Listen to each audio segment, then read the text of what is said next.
What's up everybody? Shane here with Rice Creek Bushcraft today to talk about another knife. Today we're going to be talking about the Nessmuck made by K-Bar. So if this is something you're interested in, stick around and we'll put it to work. Alright, so let's talk about the knife a little bit before we get started. First of all, talk about this sheath, which I think is pretty amazing. It's kind of a plastic type material, but it does snap the knife in, and the only rattle you hear is the spine of the knife is hitting right here. So let's see if we can kind of show this. So this movement is this way, back and forth. Okay, so the knife's just moving a little bit here, but it's not going to fall out. Like, it's very secure. You could carry this upside down, you know, on a pack or something if you wanted to easily. But it does have a snap retention.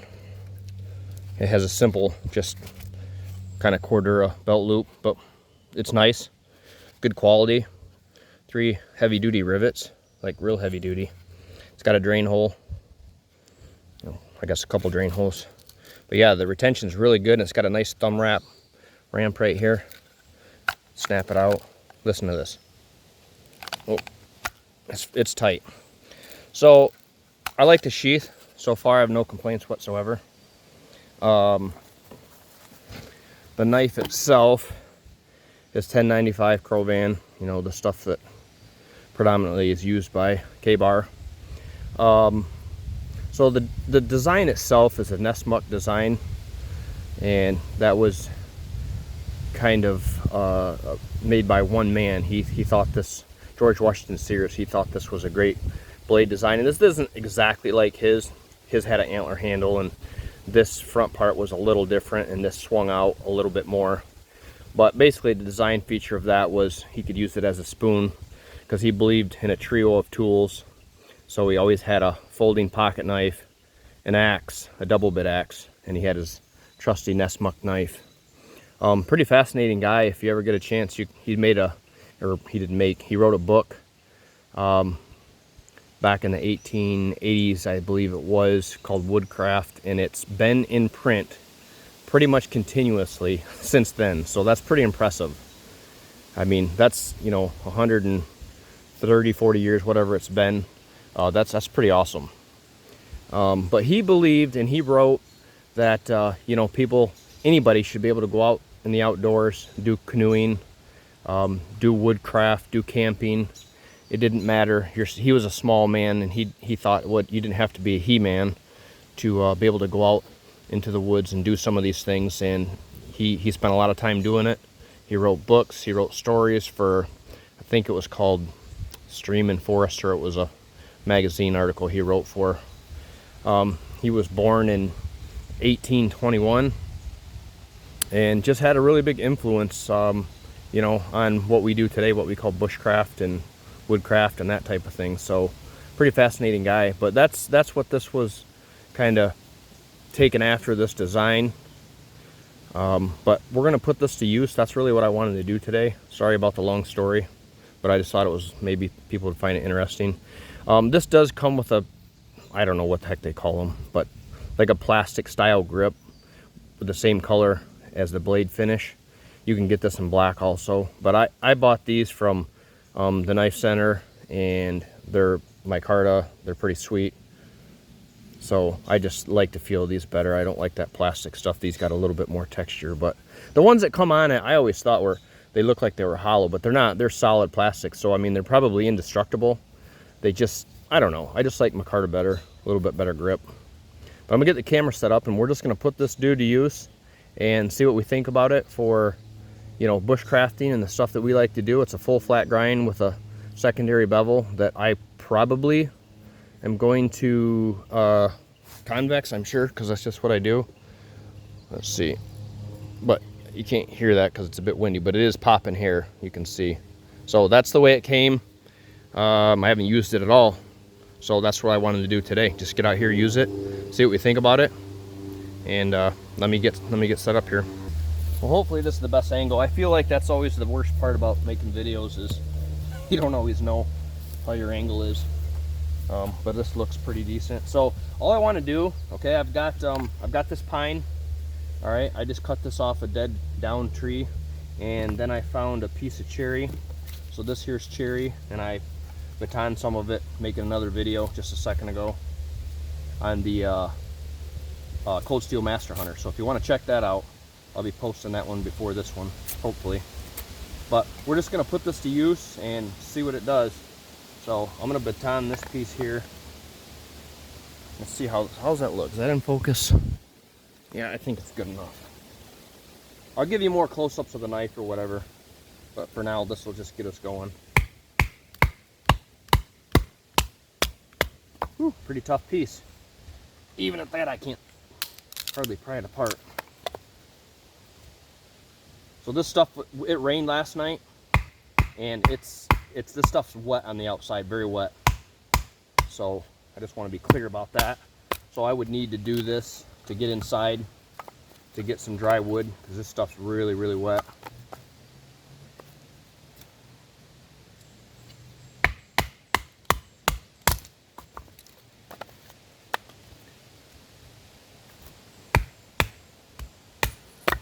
So obviously we can baton, no problems. See if I can knock off this wet stuff. Yeah, see, this all is soaked. This piece here, nice and dry. So we're gonna make some feather sticks with it. We're gonna use some of this and some of the cherry. Here's a piece of cherry. See if I can get a good piece. Yeah, that should make a good feather stick.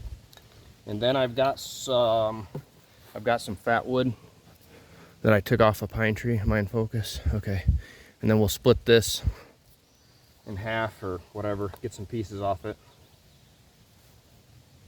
so we can just get a fire. I'm not gonna make a real fire. I'm just gonna see if this thing can do it. I'm guessing it's probably not, because it has this coating on the spine, but I'll just take my knife grinder and I'll just take a little bit of that coating off. Actually, you know what, let's just see. I'm guessing it won't, but I haven't tried. Yeah, it won't. But let's see, how could we, I got an idea. Give me a second. Okay, so this is our only knife. We've been out, we're cold, we have to make a fire. Here's a piece of rock that was in this, I don't know, old fire pit here. It's pretty sharp. See, check it out. Okay, this just broke from being in a fire. So I'm gonna see if I can make this work. Because personally, I don't care about coatings. I really don't care. If I have them or don't have them, I usually wear them off anyways. So what we're gonna try to do is take it, off the edge of the knife here. There's no coating. All right, and then we're gonna take it off the spine. All right, you can see it's mostly off. Let's try, see if it'll work now. Because if we were wet and cold, up hunting somewhere, we needed to make a fire, you gotta make do with what you have, and that's what I have. Look at there. Let's work at it a little more. I think we can make this work.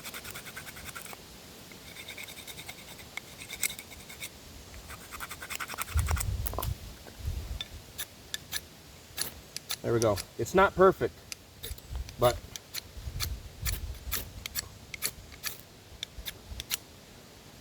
we're gonna use it. Okay, I think that'll work. All right, let's make a feather stick here. Now, I haven't cut with this at all. Ooh, man, that bites hard. Whew. Okay, I gotta adjust a little bit here. That thing really bites in. There we go. Had to find my groove here.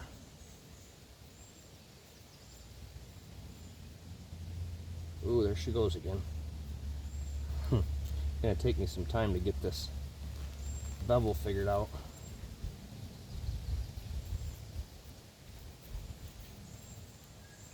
Yeah, it really wants to bite in, which is fine. But when I convex it, it'll make it a little bit easier to feather stick with. But it is working.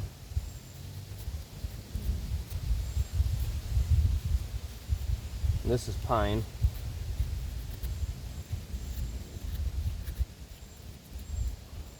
Let's try a piece of this cherry. I'd probably do a little better on this because you won't be able to bite into cherry. It's hardwood as easily. Yeah.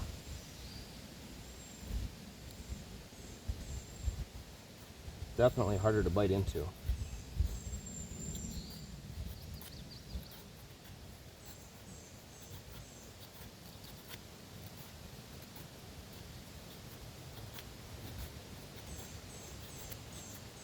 Handle's super comfortable, like mega comfortable. It's got a Coke bottle shape. It's really comfortable, and I think it's got the proper. See, check this out. This is important to me. So a lot of times, manufacturers will thin this up a ton right here, and then the web of your hand gets sore from doing push cuts like that. But then what they did here is then they widen it back out, right? So the way I hold a knife is I hold it up as far as I can, as close as I can get to the cutting edge. So that's got a good, you know, that's got, I don't know, 3/4 of an inch, maybe a little more width there. So it doesn't hurt my hand at all. Coating seems to be pretty tough so far. You know, the little bit of batoning we did, it didn't come off. We did take it off there, which we wanted to. I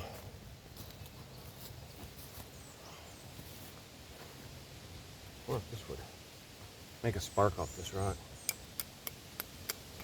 Yeah, check that out. So if you had some char cloth, right, and this has got quartz in it. I mean, this was just laying here, but it's got, you can see the white, it's got quartz. So that's why it's making a spark, like all this white stuff here, so that's all quartz.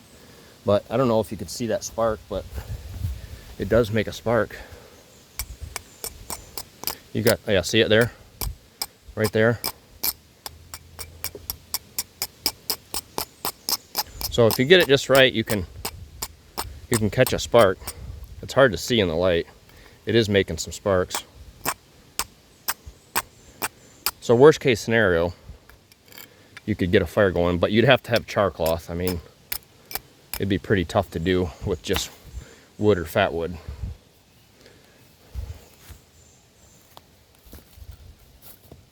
Okay, more feather sticking.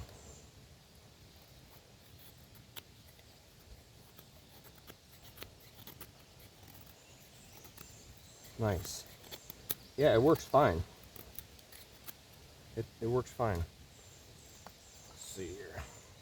Got a couple feather sticks there. Here's some fat wood.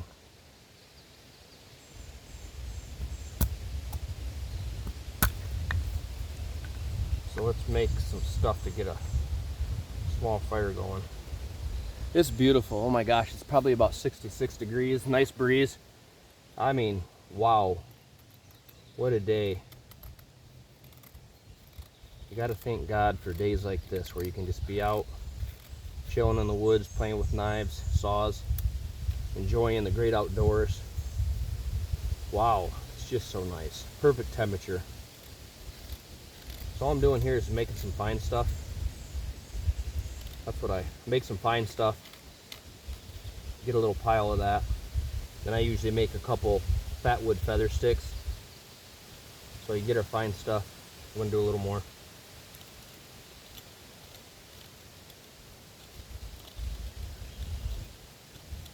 The thinner, the better, because then when it catches a spark, it'll create enough heat to ignite it.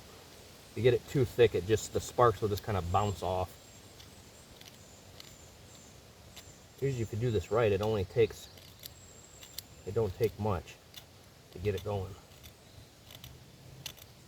Okay, now we're gonna make a little bit better feather stick here out of fat wood. Actually, I want to do that a little bit, one size smaller. Like that. Oh, lost that piece.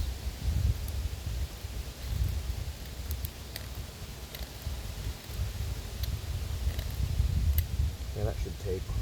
Alright, now we'll see how our spine does.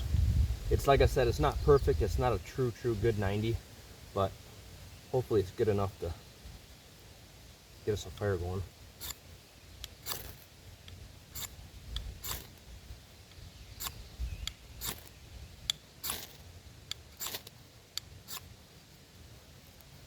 Oh, I burnt my little rubber seat here, so it's getting hot enough to do that.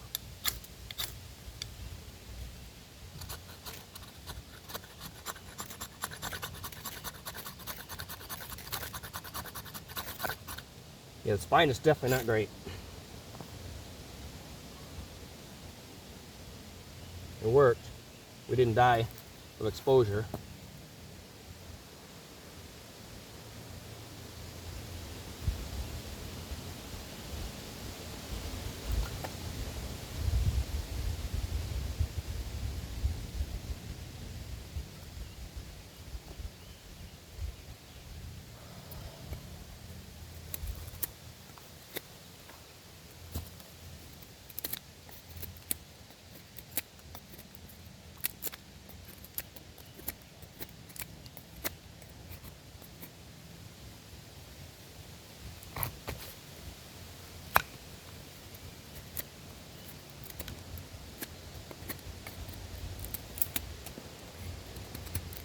Ugh.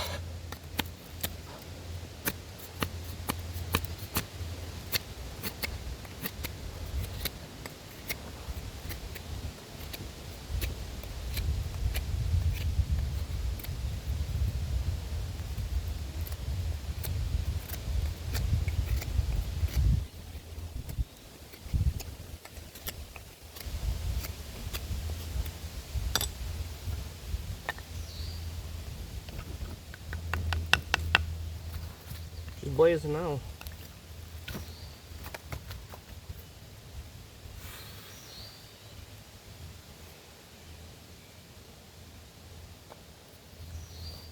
So far, feels good. I'll still take my grinder or file and hit that to make it a real good and sharp, because it doesn't do a great job. But I mean, you could even take this and just file this a little bit, and you could use the back of it for striking the ferro rod, but I just like using the spine. I feel like I have more control. We dinged up my cart a little bit with that rock, but I don't care. It's a user and abuser. So yeah, I don't have anything right now, just first try, initial use. Negative to say whatsoever. I think it feels amazing. I think it's a great knife. I think it could serve you very well. It's got a good steel. I mean, 1095 is tough. It's high carbon. It will rust. That's why they put a coating. But I mean, it's one of those things. If you're not letting it set out in the weather, it's going to be fine. If you get it wet, you know, you just wipe it down. You don't even really have to oil it. If you get a little patina, it's not going to hurt your knife. So anyways, guys, I think that's about it. All I'm going to do with this today. I hope you enjoyed the video. If so, like it. Subscribe if you liked it. If you didn't like it, don't subscribe and don't like it. All right, have a good day. God bless.